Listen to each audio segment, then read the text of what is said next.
Bienvenue à tous les passionnés de l'industrie pharmaceutique qui nous écoutent depuis de nombreux mois ou bienvenue à ceux qui nous écoutent depuis maintenant. Comment ça va Arnaud aujourd'hui ? Bah ça va, écoute, fin d'année, toujours un peu sportif, mais ça va. Très bien. Alors et aujourd'hui, bah écoute ça va, moi tu sais, vendredi, j'aime bien les vendredis.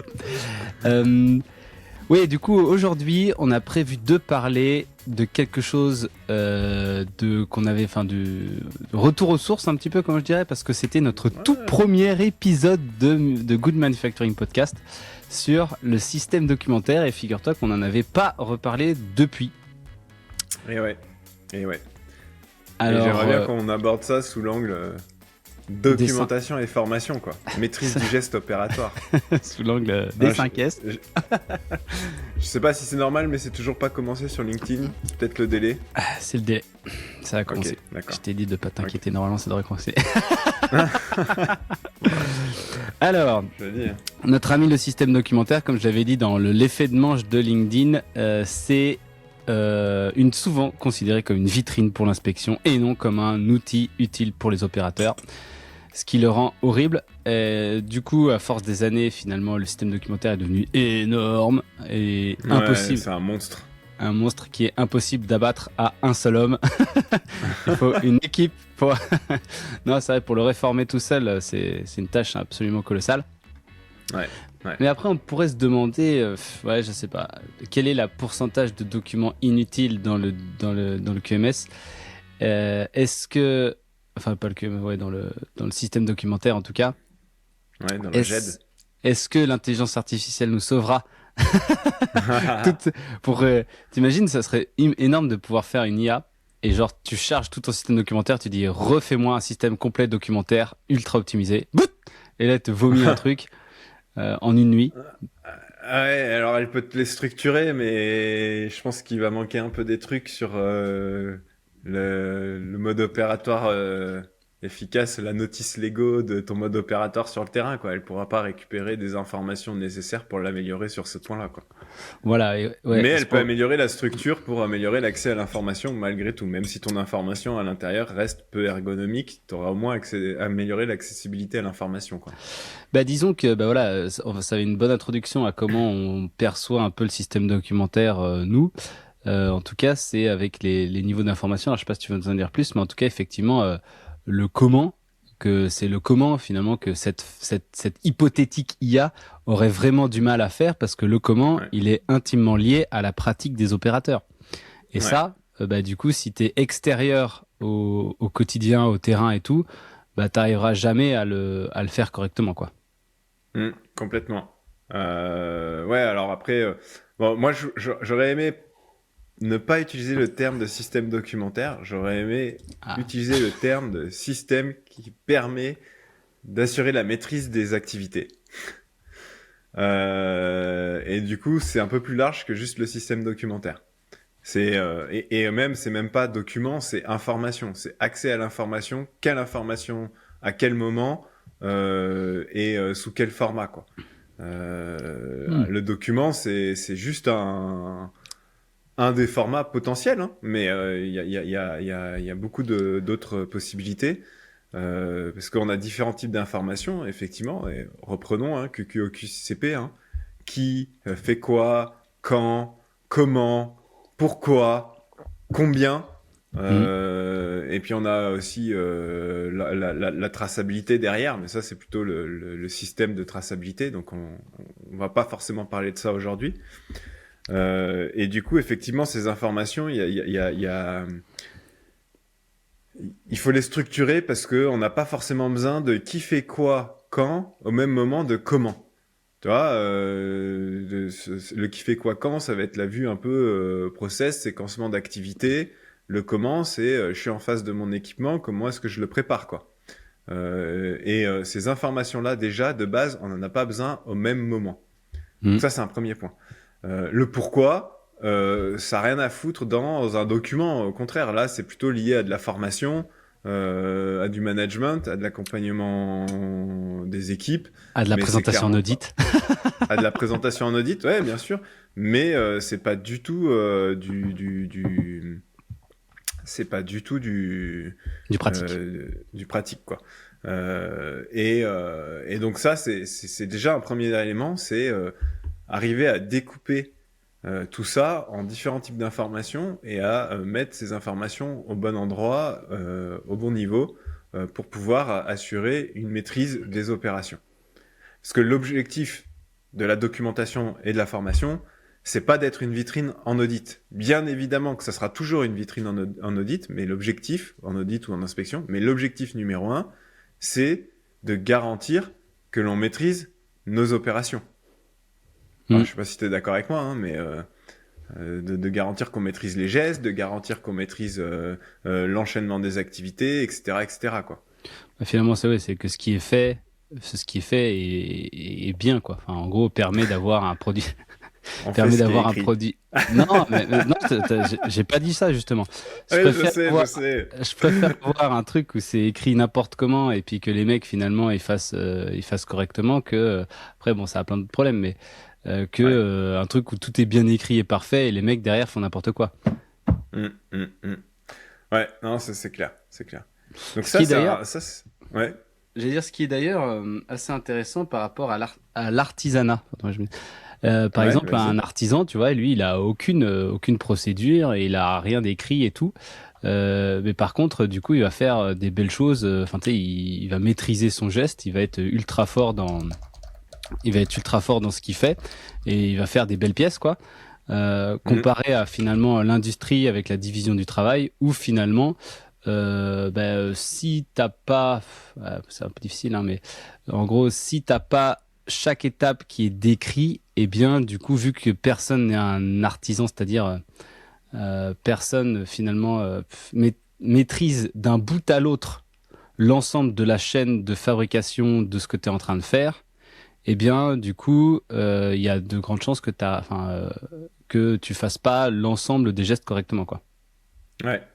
Il y a aussi une grosse différence entre l'artisanat et l'industrie, en l'occurrence, c'est que dans l'industrie, tu vas chercher une certaine homogénéité de pratique d'une personne à l'autre, mais dans l'artisanat, t'as pas forcément besoin de cette homogénéité puisque la qualité, elle est pas liée potentiellement à l'homogénéité. Alors je sais pourquoi, c'est parce qu'on est en live sur mon profil, je crois. On n'est pas en live sur l'épisode. Ah d'accord. C'est parce que j'ai oublié de cliquer sur le lien du truc. Je vais mettre le lien du truc sous... Enfin, ok, pas de souci. Bah, ce qui compte, c'est qu'on soit en live quelque part. Donc l'artisanat, tu vas peut-être pas chercher la qualité par l'homogénéité d'un produit à l'autre. Tu vois, quand t'es dans l'artisanat, tu vas avoir des produits qui sont légèrement différents de l'un à l'autre, mais la qualité, elle est plus dans l'excellence de chacun de ces produits. Et ça fait presque partie intrinsèque de la qualité, le fait que chaque produit soit unique. Dans l'industrie, tu cherches une homogénéité, et donc tu cherches à homogénéiser, si je devais le dire de manière un peu brute, à robotiser les gestes des uns et des autres pour t'assurer que ça soit Pierre, Paul ou Jacques, on obtienne le même résultat parce qu'ils ont fait le même geste, quoi. Au même moment, dans la même séquence d'opération, quoi. Tu vois, et ça, qu'on le veuille ou non, hein, c'est ça l'industrie quelque part. Pour le coup, on n'aura jamais des artisans et on peut pas attendre des artisans parce que pareil, un bon artisan, il a des heures et des heures et des heures de pratique, il fait ça par passion, etc. Dans l'industrie, t'auras pas ça. Mais non, mais même, en fait, c'est plus, c'est même pas une question de. En fait, si, tu pourrais en avoir un, mais tu peux, enfin, en tout cas pour l'industrie pharmaceutique, c'est plus possible. C'est-à-dire que le processus est tellement gros, complexe et requiert beaucoup trop d'étapes, quoi, pour qu'une seule personne le fasse. Alors, une seule personne pourrait le faire de A à Z, mais ça prendrait beaucoup trop longtemps et finalement, l'économie d'échelle ne fonctionnerait plus et tu pourrais plus avoir, finalement, tous tes équipements seraient plus rentables par rapport au nombre de lots que tu sors par an. Enfin bref, à la limite, tu sais, tu pourrais faire, dans le temps, tu vois, dans ta petite pharmacie avec tes petites poudres et tout, que tu fais ton truc, tu fais des petits lots, quoi. Du coup, tu as une maîtrise de l'ensemble de ce que tu as autour de toi, quoi, et là, ça marche. Ouais. Donc, En tout cas, pour revenir au cœur de notre sujet, donc malgré tout, dans l'industrie, effectivement, le système doc et formation vise à assurer la maîtrise des activités, du geste des personnes, du fait qu'on fasse les opérations dans le bon ordre selon la séquence prédéfinie et qui a été identifiée comme la meilleure séquence, on va dire, même si ça peut toujours s'améliorer. Et après, donc, il y a ce sujet de quelle information on a besoin quand. Et effectivement, on a pris en fonction du qui, quoi, où, quand, comment, pourquoi. Mais il y a aussi, justement, le quand, pour moi, est un élément très précieux à analyser. Quand est-ce que j'ai besoin de cette information et donc quand est-ce que je fais telle opération. Donc, la description du qui fait quoi quand, c'est un élément ultra structurant pour ton activité. Parce que derrière, quand tu as une opération que tu fais tous les jours, ton comment, tu vas pas l'amener de la même manière que quand c'est une opération que tu fais une fois tous les 3 mois, pour la simple et bonne raison que quand tu le fais tous les jours, au bout d'un moment, tu as acquis une habitude, une certaine maîtrise de cette opération. Et donc, ce qui va être important, c'est la formation initiale à ce geste. Et donc, il faut vraiment bien la cadrer et la rendre la plus optimale possible en termes de résultats.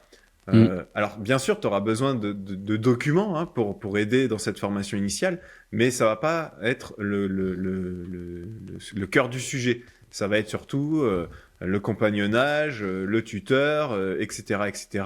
Comment est-ce qu'on forme au geste et au comment.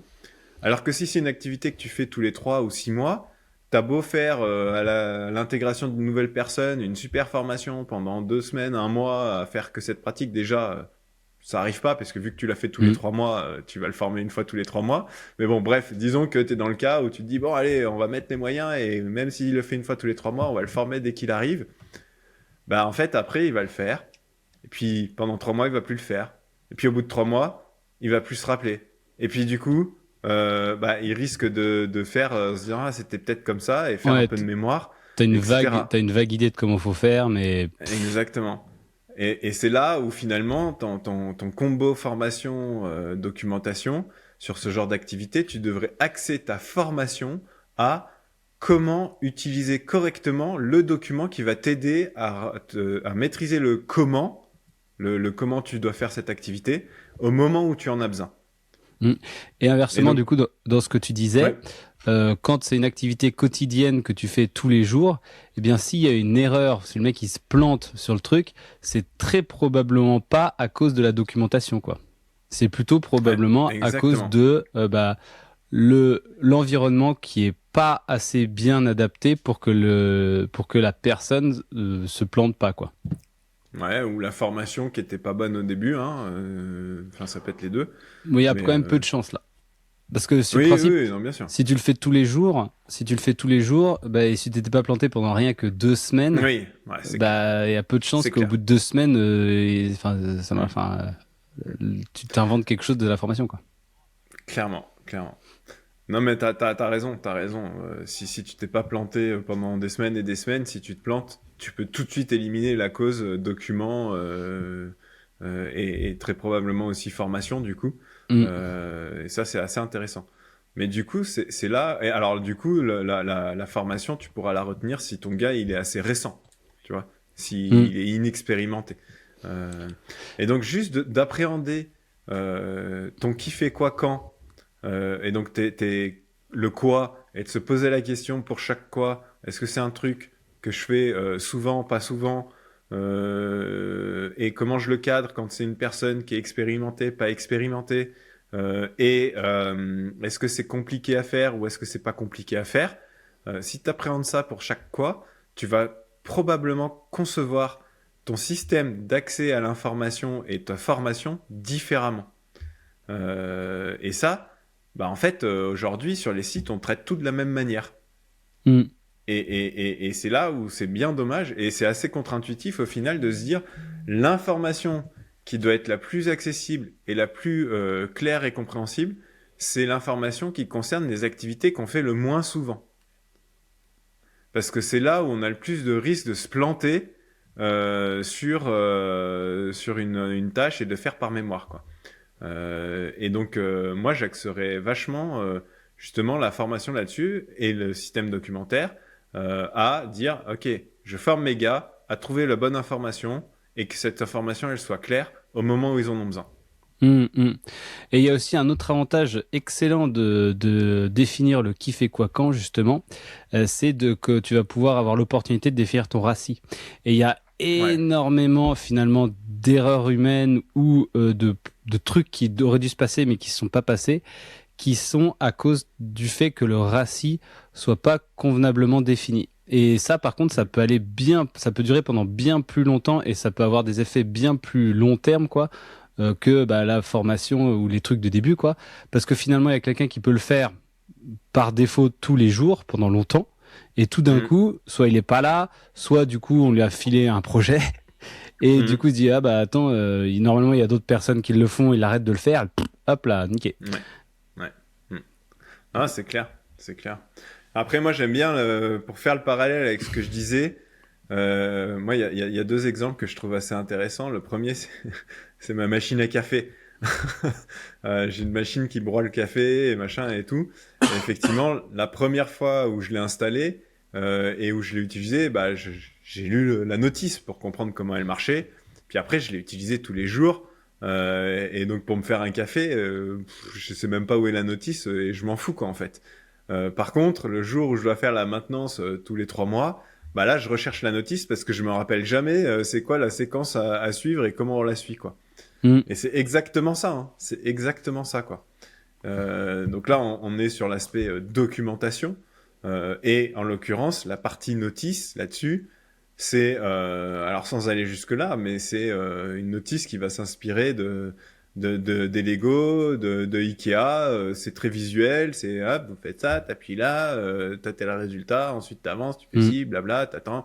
Voilà, c'est très détaillé, très visuel, très compréhensible. C'est pas des textes à la Prévert à rallonge où tu comprends pas ce qu'on attend et ce que tu dois faire. Et ça, c'est très important aussi de bien le comprendre que un système documentaire qui est efficace, c'est pas des documents avec des paragraphes à rallonge, quoi. Un qui fait quoi quand, t'as une description de l'enchaînement des opérations plus un RACI, t'as presque pas de paragraphe de texte du tout, quoi. Quelques règles ou principes en plus, basta. Un comment, c'est un enchaînement de photos ou de schémas avec tu cliques là, tu ouvres tel carter, tu fais ça, sans forcément avoir des milliers de textes. Et finalement, un système documentaire, plus il y a de mots dedans, moins il est efficace. Ça, on pourrait essayer de voir ça. Bah ouais, franchement, en plus il va te coûter cher parce que ça réduit l'accessibilité à l'information. Parce que tu dois à la fois trouver au milieu de plein de mots et en plus arriver à comprendre les mots. Et d'une personne à l'autre, il peut y avoir des interprétations différentes, quoi. Confère les BPF. 11 heures là-dessus, si vous voulez, d'interprétation des BPF. C'est marqué dans les BPF. Notre autre podcast. Donc voilà, donc ça, c'est des points clés pour la structuration d'un système documentaire. Alors, c'est bien, hein, c'est des beaux principes. Maintenant, quand tu pars du monstre documentaire et de formation actuelle, pour y arriver, c'est pas facile à faire, quoi. Ça, c'est clair. Et en fait, moi, je reste collé à moitié au RACI et au qui fait quoi quand, hein, mais toi, par exemple, pour le système de gestion, pour la gestion des déviations en général, en vrai, tout le monde t'as quasiment pas besoin de mettre de comment sur, en tout cas, la gestion pratique et tout. T'as peut-être dans le QMS à cliquer ici, machin. Ouais. Mais en vrai, l'ensemble du truc tient au processus et au RACI, quoi. Et une fois que t'as ça qui est pas mal, en vrai, déjà, une fois que t'as établi ça, ça roule vachement mieux, quoi. Et d'ailleurs, quand tu commences à l'établir, t'as tout le monde qui commence à gueuler dans les services, genre, oui, mais non, mais c'est pas à moi d'ouvrir le truc, oui, mais non, c'est pas à moi de déclarer ça. Ouais. Mais t'as totalement raison. Et c'est vrai que là, moi, là, cette année, sur un des projets déviation, on a restructuré la procédure déviation et on a exactement appliqué ce que t'as dit, quoi. C'est-à-dire que la procédure, finalement, c'est quoi? C'est du qui fait quoi quand. Donc, on a l'enchaînement des séquences, l'enchaînement des étapes du process avec l'enchaînement de qu'est-ce qu'il faut faire. Et en dessous, pour chaque qu'est-ce qu'il faut faire, on a le RACI clair, net et précis. Et après, on a quelques règles du style la déviation doit être ouverte dans les 48 heures, blabla. Ok, point. Ça pourrait même être dans l'enchaînement, hein, on pourrait le schématiser, mais bon, bref, des fois, c'est aussi bien d'avoir quand même ces quelques règles. Et que ça soit le site, les utilisateurs ou même le groupe, ils ont vachement apprécié ça parce que ça a ultra clarifié le process. C'était très clair pour tout le monde. Et après, dans le comment, tu vas voir comment tu rentres les trucs dans ton QMS. Ok, très bien. Et puis, tu as comment tu investigues ou comment tu pilotes ou comment tu évalues. Et ça, t'as pas besoin d'un mode opératoire en tant que tel. T'as besoin d'une formation et d'un accompagnement et d'un tutorat. Et c'est ce qu'on fait, nous, en fait. Hein. C'est ce qu'on a fait sur ce site-là. Hein. Ok, on a changé la méthode d'investigation. Bien évidemment qu'on a décrit dans un document les outils, comment est-ce qu'ils fonctionnent ou comment est-ce que fonctionne le pilotage. Mais derrière, c'est pas en utilisant ces documents que les gens ils appliquent la méthode d'investigation ou qu'ils animent correctement un point de pilotage. C'est toute la formation des pilotes de ces rituels, c'est toute la formation des investigateurs qui fait que on arrive à un bon résultat. Et donc on en revient à ce que je disais, la formation et la documentation c'est extrêmement lié. Pour certains comment on va le documenter, mais c'est pas ce qui va être utilisé au quotidien. Et c'est surtout la formation qui va être le pilier central de ça, Ouais, mais cette formation, finalement, elle est quand même souvent négligée enfin, je trouve elle est quand même pas mal faite pour l'habilitation au poste. Enfin, toi, en gros, et encore que t'as pas tous les cas, mais justement, c'est les cas que t'as une fois toutes les semaines ou toutes les 2 semaines, c'est là où ils doivent être bien décrits et tu dois former le mec à, si tu sais pas, tu vas voir là pour ce truc-là. Mais justement, par exemple, pour l'investigation des déviations ou pour tous ces trucs-là, je trouve que t'es quand même pas mal laissé un peu à l'abandon. Bah oui, mais ça, c'est parce que la formation sur ces axes-là n'est pas bien faite. Mais sur d'autres process, c'est le cas aussi, hein. Ouais, mais du coup, c'est parce qu'on était, en fait, tu peux pas te reposer sur ton système documentaire pour faire la formation finalement. Ce qu'il faut, c'est vraiment avoir un processus de formation quasiment, enfin pas indépendant, mais qui utilise la documentation, mais qui peut pas se baser dessus 100%, enfin 100%. Parce que souvent, c'est, voilà, déjà, tu lis les 250 procédures quand t'arrives, et ça y est, c'est bon pour tout le système, quoi. Mais finalement, ce qu'on est en train de dire, c'est plutôt, voilà, il faut montrer les racis, il faut leur dire, voilà, comment ça se passe, qui va faire ça là, et toi, dans le racis, là, c'est toi, tes 7 lignes, et du coup, c'est à toi de faire cette tâche, cette tâche, cette tâche, cette tâche, et je vais te montrer comment on va les faire. Mais et même ça, tu vois, même ça, c'est pas, enfin, tu vois, lire les procédures, faire lire les procédures en termes de formation, c'est de la merde, clairement. Et justement, dans le cas, alors on rattache ça au process déviation, mais c'est valable pour plein d'autres process. Mais là, tu vois, dans le cas que je citais, justement, où on a retraduit la procédure, qu'est-ce qu'on a fait? On a fait une vidéo de formation qui explique le process avec les racis, sans rentrer forcément dans tout le détail de tous les racis, hein, mais qui explique les grandes étapes en fonction des différents profils qu'on visait et de qui intervient à quel moment. Et ces 2-3 modules de vidéo ont permis de donner une explication, de comprendre, pas de maîtriser, mais de comprendre comment ça fonctionne, parce qu'après, la maîtrise, elle va venir par la pratique et l'accompagnement. Et là où je te rejoins, c'est clair que c'est pas le document qui va te servir de support de formation. Et c'est pour ça que parler de documentation, enfin de système documentaire et de système de formation, pour moi, c'est une erreur. On doit voir ça de manière plus globale et réfléchir ça de manière comment est-ce qu'on fait pour que les gens comprennent et maîtrisent ce qu'ils font. Et en fait, il y a une information qui est ultra importante à transmettre. C'est justement, d'ailleurs, quand tu regardes le processus et le racis, c'est de montrer que voilà, si toi, tu fais pas ça, derrière la personne, elle aura pas ça. Et du coup, regarde la finalité tout en bas, c'est le produit ou je sais rien quoi, qu'on n'aura pas quoi. Donc t'es un maillon important de cette chaîne et si tu fais pas cette tâche correctement, et du coup, on n'aura pas ce dont on a besoin pour continuer quoi. Alors on a Thomas Chabert qui nous a mis un petit commentaire. Ah, il a réussi à trouver le live. Et qui nous dit, vous avez raison dans ce que vous dites, mais ça demande un recul et une maturité sur la production que peu de personnes ont. Wow. C'est vrai. Merci Thomas Chabert. C'est vrai, et en fait, c'est un peu la complexité avec ces deux sujets, formation et documentation, c'est que, il faut avoir le recul, la maturité, pour se rendre compte que ce qu'on a, ça fonctionne pas, et je le dis sans sourciller, hein. Moi, je trouve que ce qu'on fait en termes de formation et de documentation sur les sites, ça coûte très cher et ça ne fonctionne pas. La problématique est que, on a ça, on a toujours fait comme ça, et c'est extrêmement dur de le changer. Ouais, on n'a pas l'énergie ni les ressources de changer. Parce que On finalement. a le budget, l'énergie, les ressources, il n'y a rien pour le changer. Le ROI derrière ça, c'est pas. Enfin, à mon avis, il doit y être quelque part. Ah ouais. Mais pour le trouver, dis donc, c'est pas un calcul facile, quoi. Non, je m'amuserai pas à chercher à le calculer. Je suis sûr qu'il y en a qui l'ont fait, mais en tout cas, ouais, c'est compliqué. Et après, voilà, il faut faire peut-être petit pas par petit pas, quoi. C'est prendre un premier morceau de process et le restructurer comme ça. Mais même ça, faut arriver à le reconnecter à un moment ou un autre à ton système documentaire existant. Et déjà, ça, c'est la galère, quoi. Et il se fait contaminer. Exactement. Et en plus, il faut que tu fasses comprendre ça à tout le monde pour que justement, la prochaine mise à jour de procédure, on rajoute pas des trucs qui ont rien à voir avec la choucroute et avec l'approche qui est décrite. Et d'ailleurs, ça demande une maturité avec la production, mais moi je trouve que ça demande plus une maturité au niveau de la qualité. Parce que pourquoi il disait pas au niveau de la production, il disait sur la production. Ouais, sur la production, ouais. Enfin, sur les activités au sens large. Mais ouais, je suis d'accord. C'est vrai que c'est... Parce que les premiers à résister à ça, c'est justement, moi je trouve que c'est de l'accu. Parce que déjà, c'est ceux qui vont faire le boulot. Enfin, une partie du boulot, ils vont dans leur truc. Et après, ils disent, mais putain, il nous faut ça. En gros, c'est presque viscéral, quoi. Il nous faut ce document. Qu'est-ce qu'on va présenter si on n'a plus ça, quoi?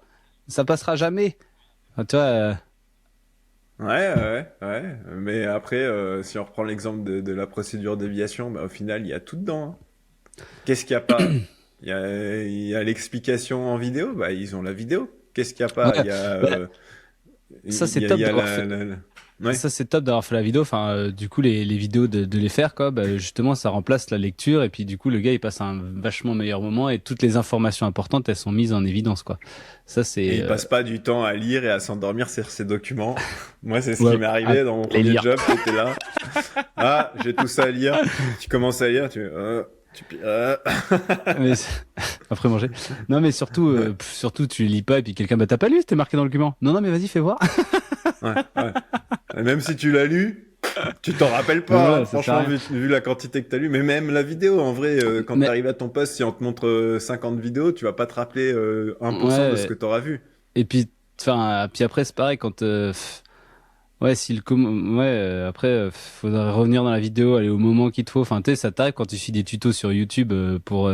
Tu vas voir la vidéo. Sur le comment. Ça, oui, mais. Sur ton comment. Ouais. Du coup, théoriquement, la vidéo. Ouais, c'est ça. Mais la vidéo que t'as montrée, finalement, t'as besoin de la regarder qu'une fois parce qu'elle te donne le sens, la globalité du truc, et du coup, t'as une idée un petit peu du truc. Et après, tu la regardes une fois, quoi. Et puis c'est tout. Ouais. Et c'est clair. Et puis t'as plus besoin de. Et puis c'est pareil. T'enregistres quelque part que t'as regardé la vidéo, et puis terminado, quoi. Mais tu sais, c'est des vidéos que tu regardes une fois quand t'es nouveau, et puis après. Mais c'est marrant parce que justement le mode opératoire vidéo où effectivement tu dois mettre pause, revenir en arrière, blabla. Moi, je sais pas, des fois je me trouve vieux, un peu boomer on va dire, parce que je me rappelle quand je me suis formé à Photoshop, à l'époque je faisais beaucoup de tutos sur internet et c'était quoi? C'était un site web et puis t'avais ton site web ouvert et puis tu suivais les étapes dans Photoshop, puis une fois que tu avais fait ton étape, hop, tu retournais voir ce qui était écrit et t'avançais comme ça et t'étais libre d'avancer à ton rythme comme tu veux. Et maintenant, c'est tout dans des vidéos YouTube et ça me casse les pieds. Ça me saoule et du coup, j'ai plus envie de faire ça, quoi. Et je sais pas si c'est parce que je suis boomer et que tous les jeunes, eux, étant habitués à ce mode en vidéo, ils sont. Ça leur pose pas de problème, mais. J'ai un peu de théorie là-dessus parce que je me suis posé la question parce que je fais pas mal de bricolage, de trucs comme ça et tout machin. Ouais. Et je pense qu'il y a plein de gens qui regardent les tutos en disant ah ouais, je vais faire ça. Ils le font jamais. Ouais. Et du coup, il doit y avoir, je sais pas moi, imaginons, tu prends 100 personnes qui regardent un tuto sur Internet, je pense qu'il y en a 90 qui le font pas. et qui disent ah ouais d'accord, et 10% qui vont vraiment le faire et le suivre pour le truc. Et finalement, ça génère quand même de la vue parce que tu cherches le problème, tu dis, ah ouais, tiens, c'est comme ça qu'il faut faire. Bon bah peut-être ou ouais. Après je sais pas, je me trompe peut-être, hein, mais en tout cas pour tout ce qui est quand même pas mal bricolage et tout. Ça te donne un peu une idée du truc et puis tu le suis pas à pas parce que soit ça correspond pas à ta configuration, soit ça correspond pas à des trucs, ça te donne l'idée et puis tu suis pas quoi. Ouais, c'est clair. Donc ouais, en tout cas. Et donc un des avantages d'avoir le comment en vidéo quoi, parce que tu le regardes vite fait, t'as une vague idée du truc et tu as encore plus tendance à faire par mémoire. Mais ouais. Et moi, je trouve que ça pollue l'accès à l'information, du coup, sur du comment. Sur du comment. Et encore une fois, l'aspect vidéo, il est très bien sur certains aspects, à des fins de formation et de compréhension, mais pas sur le geste. Et pareil, je suis peut-être encore vieux jeu, mais moi, je pense que sur la formation, rien ne vaut un bon vieux tutorat avec une personne, un bon tuteur, hein, pas un tuteur qui a été formé à la va-vite et qui sait pas comment faire correctement, mais un bon tuteur qui t'accompagne bien, qui te recadre bien en faisant des observations de tâches quand tu fais de travers et qui t'explique aussi le sens, quoi. Ça c'est sûr et certain. Mais je trouve aussi là-dessus qu'on met pas assez d'efforts sur les sites sur ces approches-là, quoi. Ouais, parce que ça coûte trop cher. En gros, c'est que en plus de former un type, le gars, il va prendre du temps à lui sur ces tâches qui sont censées être productives pour former un autre gars. Donc t'es poussé par ton emploi du temps, t'as ta charge capacité, ton machin et tout. On te pousse tu dois faire moins pour que plus tard on puisse faire plus, mais vu qu'on a tendance à toujours penser à court terme, on a c'est ça, en fait. Ça te coûte plus cher à court terme, mais à long terme, ça te coûte tellement plus cher encore de former avec des tuteurs qui sont pas au bon niveau et pas de former comme ça, quoi. Parce que tu perds la connaissance, tu perds la maîtrise au fur et à mesure. Ton outil industriel humain s'effrite.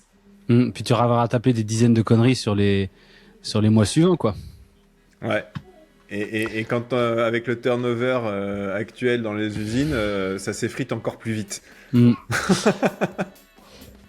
Enfin bon, du coup, ça fait déjà 32 minutes qu'on discute sur ce sujet. Donc, je pense qu'on va reprendre un petit coup la semaine prochaine, ou je sais pas trop. La semaine prochaine, je sais pas, mais en tout cas, le prochain live, quoi. Le prochain live. En tout cas, merci à tous de nous suivre. N'hésitez pas à nous commenter ou à nous appeler si vous avez des questions, si vous avez besoin pour avoir des interventions et tout ça. Et puis, écoutez, retrouvez-nous sur tous nos autres podcasts. C'est marqué dans les BPF, la 3 Podcast, Good Manufacturing Podcast. Voilà, on a plein de trucs sur notre site web pour nos offres. Et puis, exactement. Parce qu'on survit grâce à nos interventions qu'on fait chez vous. Exactement. Allez, merci à tous et à bientôt pour un prochain épisode. À bientôt.